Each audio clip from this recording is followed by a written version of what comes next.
Hey everyone, I'm super excited to have with us a very special guest. Today we have with us our dear friend Omer. Omer is the founder of a phenomenal company called Innoviz. And if have not heard about Innoviz, I highly advise you to go ahead and check them out because the chances are within 5 years, your vehicle would definitely be using their technology on the street and all around. But today we're here to hear the story not only of Innoviz and how they got started, the challenges they faced, and how they became this massive, incredible global company changing the world of driving, of autonomous vehicles. But today we're here to hear the story of Omer, of who Omer is, how he gets started, how he grew up in life, and all the lessons he learned in order to become the man he is today. But not only that, Omer is the father of four beautiful children, a great father. He is officially a great husband, but we can ask his wife afterwards if it's true or not. And no, oh, he's not a great husband. Okay, we confirmed. And we are here, and he's not only that. Omer has a second career as an up and coming actor too, and we'll get into that also. So, Omer, thank you so much for joining us today. Thank you. Happy to be Awesome. here. So, Omer, what have I not? Part of the introduction, what was not correct? Well, I think that most people are not aware of my acting, profession. I'm sure that many people have seen me on their television, but were not aware. So, it's a So, surprise. why don't you tell us about that? How did it even come about? Because Fauda is probably one of the most known TV shows here in America, also. Not just between everybody. Everybody talks about Fauda, and I think you're in season two, in episode two or episode three, still back over there. Episode two, Episode yes. two. So, If you focus, you might be able to see me. Yes. Yeah, I know Lior, and actually he's I would say his partner. I know them from a few years earlier when I was working on another startup. We did a Kickstarter. So we created a very fun video. It was quite successful, by the way, that campaign. And if you look it up, you can actually see me there. And they were the producers of that video, and we got to be friends. And at some point I got a call from him, and he asked me if I want to take part, and I said absolutely. And the rest is history, and now everyone is chasing me to be an actor. It was a very strong moment in that so you episode. know what your second calling is after when you decide to retire from like the business world and like from the entrepreneurship. You know where it's calling you. You know, Definitely. No, we have it definitely. in Look me up in the following follow season. me. Wow.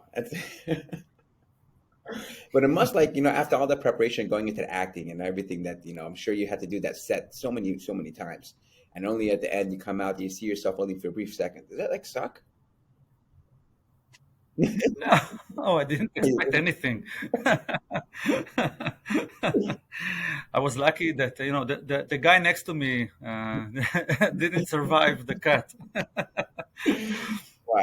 No, it's What all good. amazing. That's absolutely amazing. So I have to ask you, and we're going to get straight into it. We're going to get honest. We're going to talk about so many different incredible things. We're going to learn who you are. We're going to learn how we can become better. You know, Innoviz. Innoviz is your first startup. A lot of founders are serial entrepreneurs, but we'll get into that in a second. But Innoviz, for your first startup, you already are raised over $500 million, close to $500 million. You already have done a SPAC and gone public, and we'll ask you why you actually did that. But you achieved this certain amount of entrepreneurial success that every single entrepreneur dreams of. And especially as a first-time founder, most times people only get that type of thing on the second time or whatever it is, if they even get there. Does that like get to your head, saying, "Oh, like I got this down"? Does that ego? Is there? I know you have a ton of humility, but does that ego get to your head at times? No, and eventually, what we do is always as a team, right? It's not just me. Although I'm the CEO of the company, but eventually on the day to day, it's mostly based on the success of my team to meet their targets. And I think that I also don't feel that it's my first entrepreneur, I would say, experience, because in my military service, I was in a very technical unit where I had to develop very unique technologies in a very, very short time. So related to managing risks is something that that's the school I come from. And after being there for 7 years, I was working in three different startups and joining them on the early days. And I was always looking for startups that I felt that I would have the ability to see things from the first row, even though I'm not holding the wheel. And I think that from any startup that I was taking part, I took something. And it's really important to sometimes see how not to do something before you do your own mistakes. And I'm sure people are learning, hopefully learning from my mistakes. And those, like, two out of those three startups were acquired, so I can't say they were not a good experience. The last one is still running. All of them were experiencing quite a lot of technical challenges, but also marketing challenges. And I think that going through those roles, different roles from R&D and product management, etc., brought me to be prepared to become a CEO of a company, which I think is a very complicated one. What we are doing is very multidisciplinary from the R&D portion, and it's also very deep technology. So I come with sufficient experience, so I can manage the business development, the financial elements, and the HR, while feeling very secured and confident that I can track the R&D and actually give value. It's eventually, as a CEO of a company, it's not only about the product, and it's not only about the R&D. You need to be able to have an intelligent discussion also with your financial advisors and with your operations advisors and HR, and you need to have the largest toolbox that you can have, in order to not only be able to communicate with them and understand what they're saying, but actually adding value to them. You need to have enough bandwidth to work with all of your team and still be able to add value to everyone. So I think that going through that process, and I did my bachelor and master's in engineering and an MBA in business school. And I think all of that experience and my academic, I would say, experience brought me to the point that led me to do Innoviz in the best way I can imagine. But probably there are better ways to do it. Wow. You said so much over there, and there's so much to unpack. And so, but there's 2 points I want to bring out, and we'll get into that. The first thing you said is where you had the ability to experience multiple different types of things. So you were in different companies, and you had the ability to experience in marketing, experience in R&D, and get all those places from your army service and from other different startups. And the second thing I heard was, which is part related to the job of being a CEO, was being more of a generalist. Right there.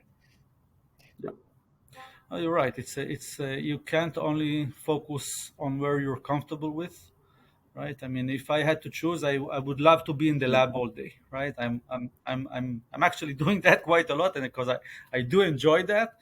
But there are many other matters that I need to take responsibility for. And you actually, as a CEO, you mostly need to deal with the things that are difficult, right? The things that you need to solve, and those are in many spaces, right? It could be related to a supplier, it could be for the operations, it could be a customer related, and could be financials and whatever. I mean, it's all over the place. And then what are the challenges as a first time CEO that you went through, and the learning curves that you had to go through and grow and learn and to become the CEO you are now?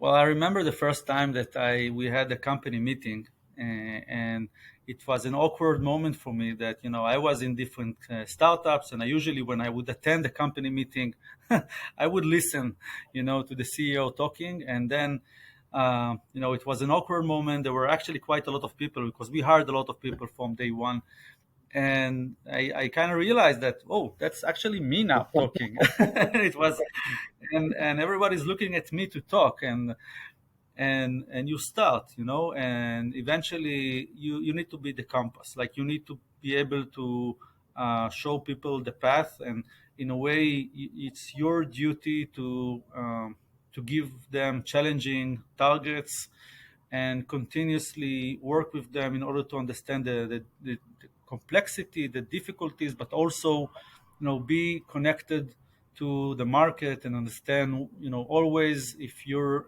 direction is the right one. And it's always a trade-off. It's not a trade-off. It's like it's a balance that you need to you need to monitor, because you need to be attentive all the time to the market, and be able to be flexible enough in order to change your path. I have to say that probably one of the biggest challenges that we as a company faced was in the very early stage.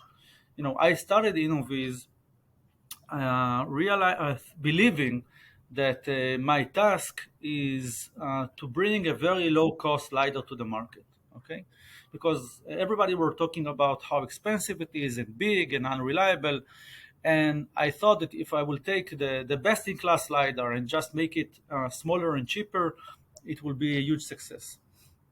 But once we started, I was suddenly able to really talk with customers, because before we raised money and we were like, just a few dudes, from Israel, no one would talk with me. And when I started to talk with different customers, I learned, and that was very short time after we started, I learned that the gap is not only with the price and the reliability and size, it's actually also related to the performance that it requires.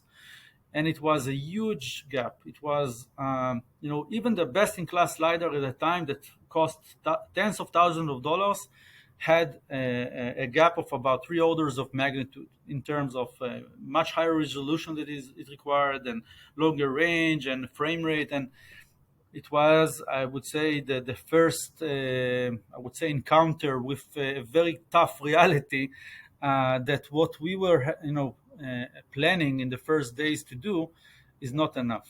And that could be, it could be a killer to a company, starting and realizing it has a 3 orders of magnitude problem. It's not like improving in percentages somewhere. It's like 3 orders of magnitude. And I think that I think that the first thing that I can say that helped me to go through this is, and helped me to be where I am today, is because I was actually naive enough to start and not learning about this problem before I started. Because if I had known 2 months earlier that the gap is 3 orders of magnitude, I would say, are you crazy? It's impossible to do anything like that. And look, I had like a list of 20 or something ideas on my list, and I would say, okay, so this is not going to happen. I'll do something else. But once you're committed, and once I built a team and decided that I'm going to bring a solution for this problem to the market, I was completely committed to make it happen. And it was a very interesting period of time where, and we as a team started to analyze different ways to solve the problem. And we explored maybe 6 concepts, really, like from scratch, like how to solve this problem. And only once we reached to a design that we believed that will eventually allow us to meet the target, that's the time that we decided to freeze the design and start developing it. And of course, in order to mitigate that gap, we decided to enter a much more technical risky project. We realized that there is no way to meet those targets without developing very unique technologies. and on many fronts. So it's not only about developing one thing. It's like we decided to develop three different kind of chips and a new concept and a lot of system and etc. And for I was worried that my team might take it as like a huge risk, and I would not know how to really kind of hold that risk on their day to day. But they were, I think that most of them come from where I come from, and that military unit which I come from, and they this is a mindset. Our slogan is with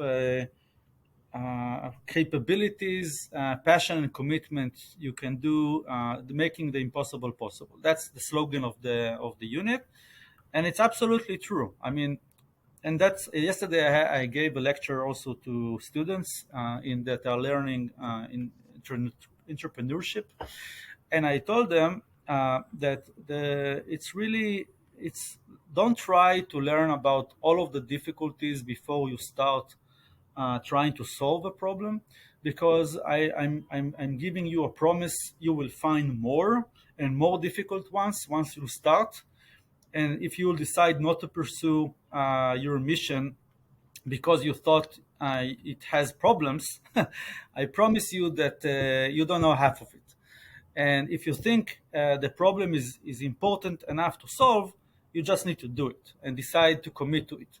And it really doesn't matter. Like, don't try even to find the problems. If you think it's a problem that must be solved, and it adds value to the world, that you will, like, someone will solve it, and you think that you will have an advantage as a person, or your experience, and you are the guy, you're the person or the girl, sorry, that is the one that will be able to solve this problem. Go and solve it. Don't spend time on trying to find reasons why not, because you'll find them anyway later. But at that time you'll be already so committed that you will do everything to solve it. So then, how do you take that jump just to jump into it to start starting? Look, again, I think that let's take Innoviz for as an example, and it's also helped in shaping our decision making in the early days. Eventually, autonomous driving, everybody talks about it as a feature for helping to utilize your time in the car and be able to work and sleep maybe, but in reality, the main purpose of this technology is to save life. I mean, most of the accidents that we still have on a day to day is related to human failure, human error from distraction. That when we are driving, most of the accidents also on highways or straight roads where people have overconfidence in the road condition and easily distracted because we are getting bored.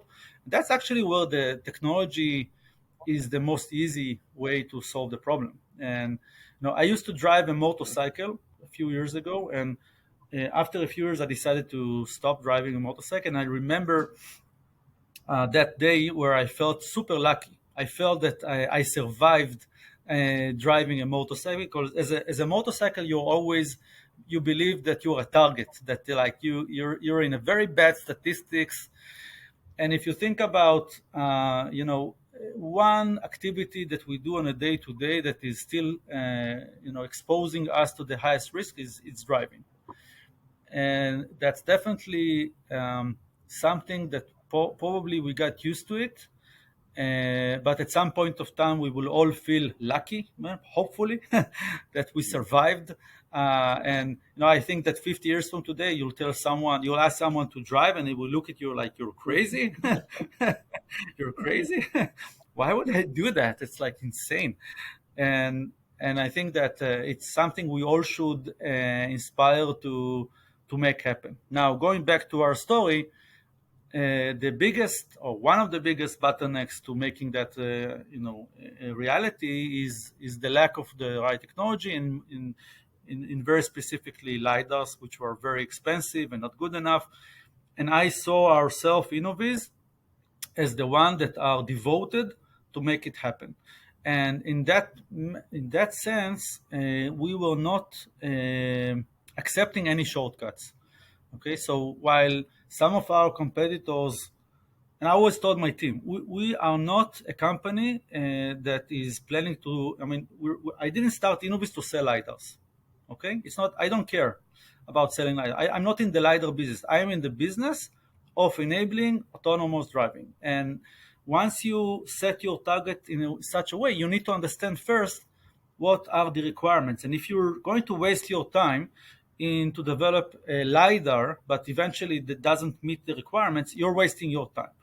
And some of my competitors, gave priority to time to the market versus price or performance. And they wanted to have sales and revenues, which I completely understand. But we decided to go on 3 years of R&D and come out of it with a product we believe that will be able to serve this market. And that's how we derived with Innoviz One, which is now being used by BMW and another customer for autonomous shuttles. And now, we actually, a year ago realized that Innoviz One, as amazing as it is, it enables only I would say, the penetration. It enables the first customers, maybe the premium cars. We still have a way to go to bring the product to a price point that enables the volume. And we made a new design for Innoviz 2, which required a lot of innovation as well, and improved the product by a factor of 30 and cost reduced of 70%. You can imagine that it's a disruption toward our disruption. It did require us to not be too emotional about things that we already did. It's understanding that we need to be only committed to one thing, and it's about making the right product to allow scale. And there are many things that we changed between Innoviz 1 and Innoviz 2. And there were a lot of emotions into it. Oh, we like the design is different. There are many things that we change, but eventually, what really matters is our ability to serve the market. And I'm telling you with like a lot of excitement, because the last I would say 3-4 months are a complete I would say joy. It's you see how the market is reacting to this product, and it makes you feel that you're doing the right thing, and you see that it's helping them to accomplish their mission. And working with such customers is a huge thing, and it's mind blowing to see where these things going. And it's really a lot of fun. It's just a feeling that you are able to meet your targets. I mean, I can see the passion on your face and the excitement you have talking about it. I've seen you do it in person too, how you talk about it, and I can see how you get all excited about it. But how do you build that culture of excellence, but at the same time, the culture of excellence, but also at the same time, the opportunity in order to make mistakes? Oh, it's a great question. Look, I think it's the culture of the company, right? I mean, it's the ability to talk about what is on your mind and what is disturbing you, and having to be accessible by anyone from work. I'm spending most of my time just walking around in the office and to talk with people, and um, that's kind of my role. We are three founders today in the company. There is Oren Buskila, who is leading the R&D. You'll see him most of the day in the meeting room, like spending back-to-back meetings in a very structured manner, sitting with different teams, because he's managing, like, I don't know, 70% of the company. And I'm actually a different character. I'm a different hero that is actually most of his time spending in walking around in the office. I try to stay away from meetings, because I think that meetings are topics that are already under the scope and are managed, and I'm looking for those that are not. Okay, I make my points by finding issues that no one knows about, and by trying to connect people and try to understand where things are stuck. And it's helping to people to raise concerns, and kind of like I read the faces of people and understand where things are. And in terms of I would say transparency, which is helping for people to feel comfortable. We have a company meeting every week. Every week we are talking about. I'm presenting, the last week, activities, where things are going. Oren talks about the R&D, and like we're very, very, very transparent to the level of showing the budget plan for next year, and like how we're going to do it, how we did the last month, etc. And I think that level of transparency is reflected back, from our expectations that, since we are transparent and we are sharing our thoughts, and always important for us to explain, why things are decided this way or another way. It sets a certain, I would say, code of how we expect people to work with each other. And since our technology is very complex and you have many, many counterparts and many technologies, the component will not talk with each other well if people will not talk with each other. And we expect that level of discussion between everyone, so that always the discussion is very, I would say, professional. And everyone is obligated to say their mind. And I meet everyone who joins the company, and I always tell them that my expectations from them is that we brought them into the company because we want to build on their prior experience, and I want them to use the opportunity of what is it's called like first time experience. And coming from a company where I led the product, first time experience is an amazing thing, because when someone is encountered with something new, his reaction, or I would say his instincts, are something that will happen only once. Okay, and when you show someone a product, what he experiences with a new product is something that you cannot simulate again.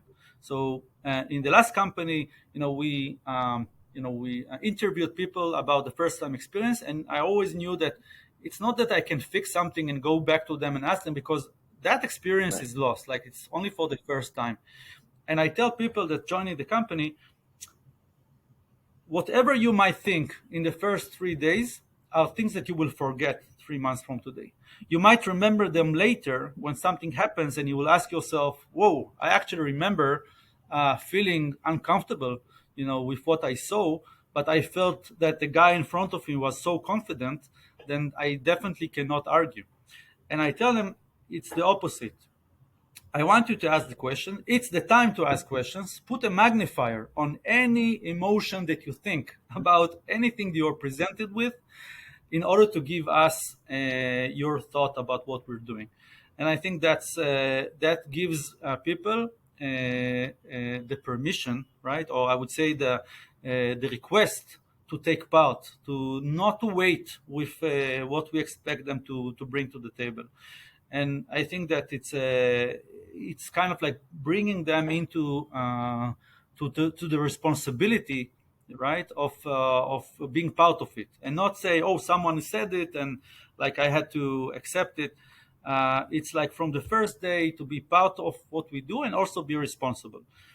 Now, in order to push innovation, we have a method which we call like the 10x, which is basically every team is required every year to define a project which basically is, after reviewing, every team has its own, I would say, area. And in any area, you need to find one thing that if you will improve it or solve it, you will improve something by 10 times. Okay, now it's the method allows basically pushes people to find their weakest, or I would say the weakest link, and basically they are required to spend 10% of their time by trying to solve this problem and get to that 10x. And in every team, it could be something completely different. It could be also in the hiring process, like what in the process today, if you will solve, would improve the overall process in a significant amount. Now, once you ask that from people, of course, you tell them like the 90% of your time, you need to meet your plans. The linear project, the linear planning, the linear development has to be maintained. The 10% is something that you develop that might have an upside that will eventually will be translated to a significant improvement. Now, as you know, people always give more attention to innovation, so you know that it's more than Mm-hmm. 10%. And eventually, even if they don't get to the 10x and each one gets to 6x or 5x or whatever, you eventually get an organization that is improving very, very, very fast. And every team is required and asked to participate in this. And this is why we were able over the course of 5 years to improve our system in a factor of 20 or 30 every year, because you combine the improvements of the different areas, they add up to a certain performance improvement. And that's part of the culture, I would say, the way of working Wow. in the company. Wow. So many incredible things you're mentioning of employee development, team members development, company development. You're really building people up. Not only just building people up, at the same time, when you take care of the people and you're building the people up, you're taking care of the company's building up. Important. Yes, look, when people are working on 10x projects, they get the motivation is very Hmm. high, right? Because it always gives you, it's like feeling a lottery, right? Like even if you don't win it, you're waiting for something to happen. You know that it will be an amazing thing if you'll solve this problem. It will have a huge effect, and like it's always in your mind, even when you're working on your project, a linear project. It's always in you work on it even when you don't work in it, and you find those opportunities to make progress on that project, and it gives hope for people. 100%. So then how are you 10xing yourself, your personal development? Because it integrates both. um, it's an interesting question. It's a good question. I have goals. I have my own goals of where I want to bring the company. I have a very interesting target for Innoviz as a company, but it's something that I cannot share. But I have a very good appetite for what Innoviz will eventually do. Wow. And then how about flipping that to the personal side? What is it? What do you? Well, look, I think that I see how. I mean, I have a vision of what Innoviz, would do in the following years, and my it's funny, but my personal inspirations are mixed between taking more part in education. I love meeting with students, and like if you ask me, what might be my eventual task, it's actually related more to taking more part in education, with helping with education. I think that's something that I feel very passionate about.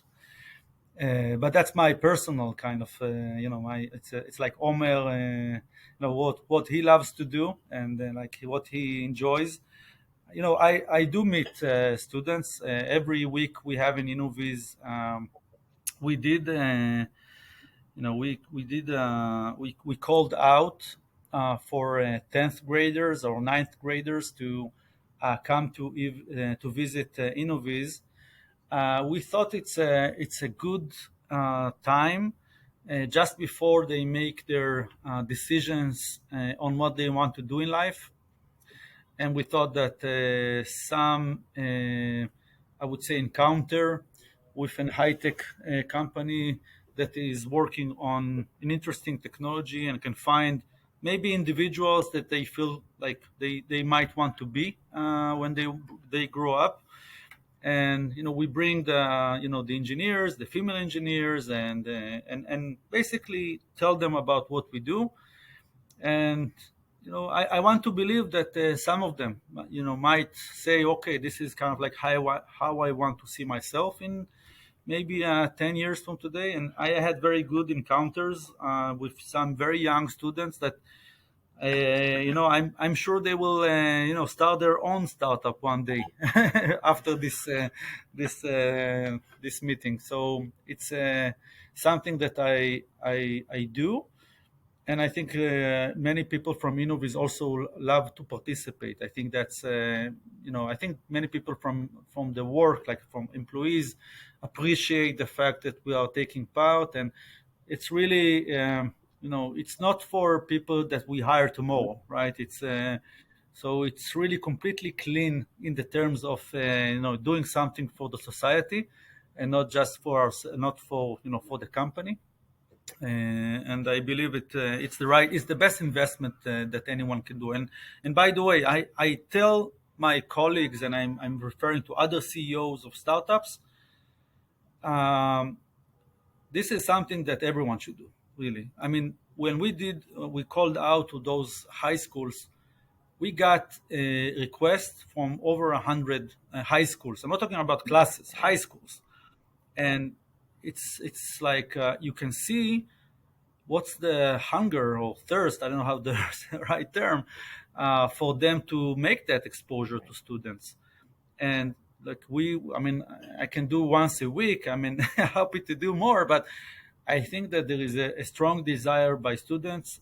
I think that people are not realizing how much, how fun it is, and how good it makes also to the company itself. And I think many should participate in this Yeah. activity. I mean, this is like, inspiring the future generations that are eventually going to run the world. But not only about that, it's like it always goes back to the question, does a company have the responsibility to do social good too? I think And definitely. Look, everybody talking about lack of people, number of people that are you can hire, and I think a way to solve this problem is to try to find people in an early enough time to make them understand the possibilities, and that will overall improve the situation. And yes, I think I think that also there are Israel is a complex country, right? We have many how to say you have the Orthodox, and you have different the Orthodox female, and you have the Arabs, and you have the Israel. I mean, it's also it's also a fusion, right, of people. And in Innoviz we have everyone, like we have everyone in the office, and you see that it helps in connecting between people and cultures. And it's like in Hebrew you say a company as a mhm. chevra. It's a society, and it's our society, and this is that's the society we live in on a day to day. And we work only 30 hours a day, so like it's really most of our time, and it needs to represent and we need to have a society here, and as such we need to bring all people to to be part of I it. mean, you mentioned 30 hours a day. When you find those extra 5 hours, send them to me too, so I can add them to my day also. So You just you work 24 hours a day, and and you try to do multiple things simultaneously. so then how do you, I mean, I mean, during this call, I'm actually in a meeting. No, I'm kidding. well, it's definitely an inspirational meeting. So I'm assuming the people, hopefully, the people around you are benefiting from this as much as I am. But how do you go ahead and educate your children then? What's the like? If you're talking, what you're talking about is incredible, and it's not just talking about it, it's the application of it. How are you inspiring your own kids, own four beautiful children, to Let them follow their dreams at young ages. The oldest is 12, but this is the time when you want to inspire them. How do you how do you go about that? It's a good question and a difficult one. Going back to what my wife would now say about my how happy she is about my role as the CEO of Innoviz. Um, Look, I think that I'm fortunate that really my wife is giving me a lot of support, and my kids, some of them are older, some of them are very young, and it's I think that no, of course I would love to be a role model for them and teach them in the way that I grew up.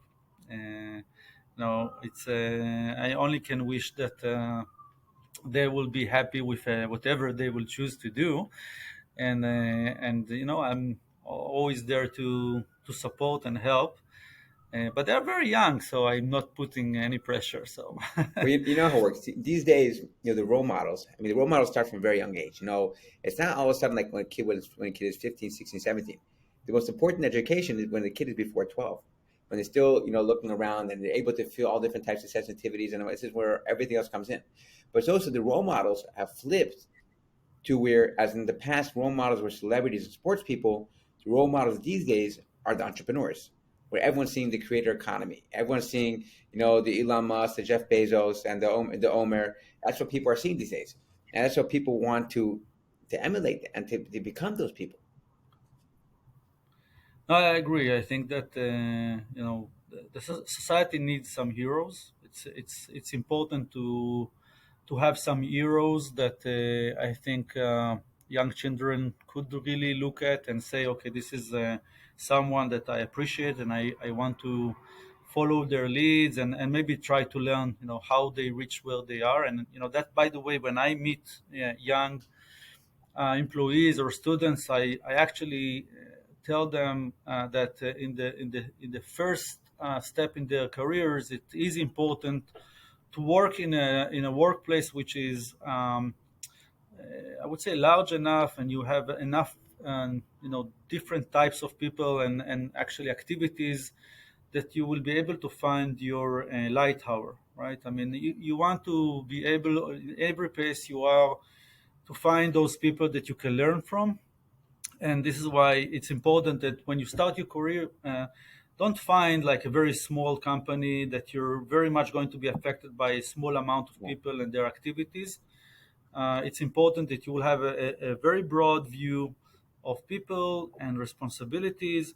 Find your light hour and kind of like really study, like if that's what you want to do, and it's okay to change, by the way. And it's like for every period of time in your life, there should be a different light hour, but try to find somewhere that you're not going to miss the opportunity to learn from someone that you can try to learn from. And yes, I think that we're trying to be a role model for startups. But of course, I learn from others as well. I mean, and we have a lot to learn, as we are growing up as a company.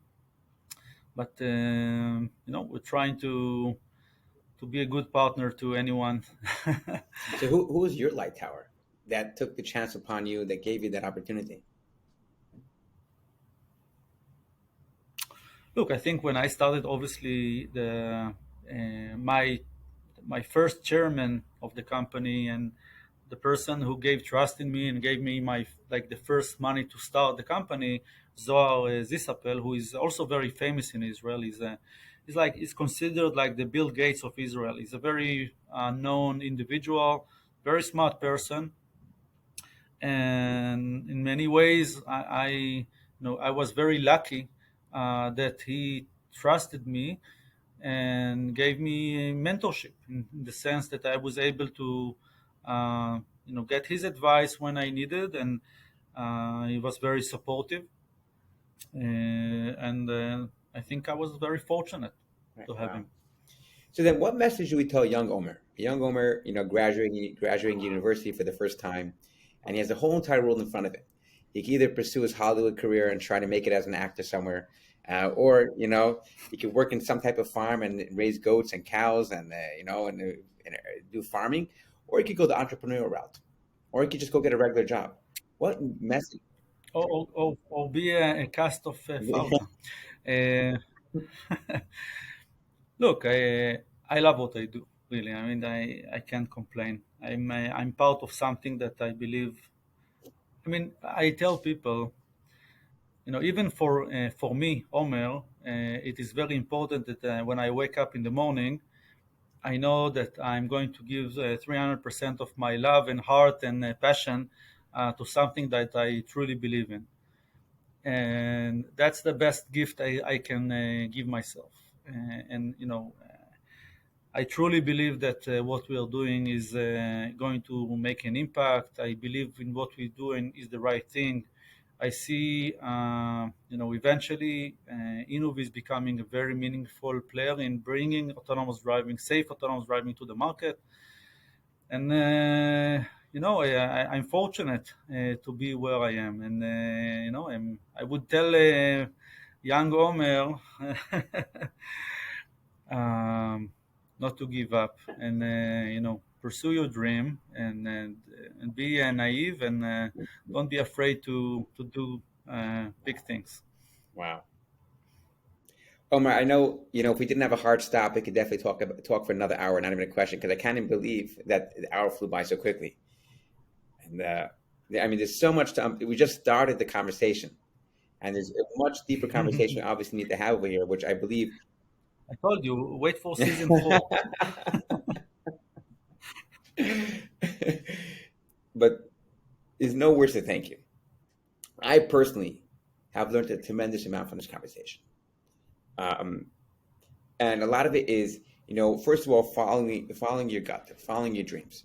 But don't get into your head when you have to finally make a decision. Just learn how to jump into that naiveness. Don't try to figure out the whole solution beforehand and read every single type of book and try to realize that try to know every single answer. No, no, follow your dreams, follow that, and jump into it. Have that naiveness, because when you have that naiveness, you're able to explore so many different opportunities and possibilities while you're following your dreams. At the same time, it's when you're doing that, always remember to have that social good and build for the future generations. Know the impact you're able to make and the impact you can make on someone else's life. And these are some of the things that I learned from our conversation. And there's no doubt in my mind that the thousands of people that are listening to this are going to benefit from it a tremendous amount. That's going to inspire their life to take action. So first of all, I want to thank you. Thank you so, so much. And obviously, I'm here for your family, here for Innoviz. You always have a headquarters in Brooklyn, New York. Um, but really, thank you, thank you, thank you.